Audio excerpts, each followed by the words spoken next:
नमस्कार. पाणी आपल्या आजच्या जीवनातील एक अमूल्य घटक, यावरच आपले पुढचे भविष्य अवलंबून आहे. या पाण्याचा आपण अपव्यय टाळण्यासाठी आम्ही एक नवीन यंत्र बनवले आहे. तिचे नाव म्हणजे फ्लोगार्ड. या यंत्रणेमध्ये आम्ही काही IoT उपकरणांचा वापर केला आहे, जसे की बझर, मेन ब्रेन ज्याला आपण कोड करतो, आर्डिनो उनो, LCD डिस्प्ले आणि अल्ट्रासॉनिक सेन्सर. अल्ट्रासॉनिक सेन्सर पाण्याला सेन्स करून किती लिटर पाणी चालले आहे ते आपल्याला आपल्या LCD डिस्प्लेवरती दिसेल. आणि आम्ही आता ह्याच्यात 5 लिटरचे लिमिट सेट केले आहे.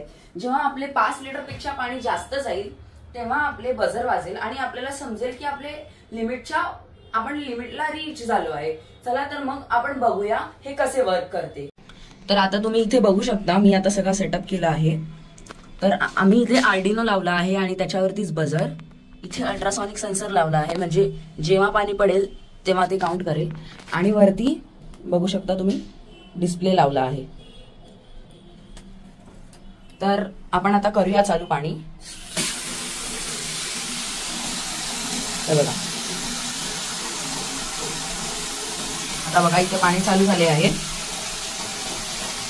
5 लिटर आलो. तर आता तुम्ही इथे बघू शकता, आता इथे 5 लिटर होईल तेव्हा हा बझर वाजेल. इकडे 5 लिटर झालेले आहे आणि आता इथे बझर वाजते आहे. तर आपल्याला हे पाणी बंद करायचे आहे. तर तुम्ही हे फ्लोगार्ड यंत्र वापरल्यामुळे तुम्हाला तुमच्या दिवसात होणारा पाण्याचा वापर समजतो. तसेच या यंत्रामुळे तुम्ही दिवसात होणारा पाण्याचा वापर टाळण्याचा प्रयत्न करू शकता. तर आम्हाला असे वाटते की विकसित भारतातील प्रत्येक नागरिकाकडे हे फ्लोगार्ड यंत्र पाहिजे. चला तर मग तुम्ही पण वापरणार ना फ्लोगार्ड. करूया पाण्याची बचत, बनवूया विकसित भारत. धन्यवाद.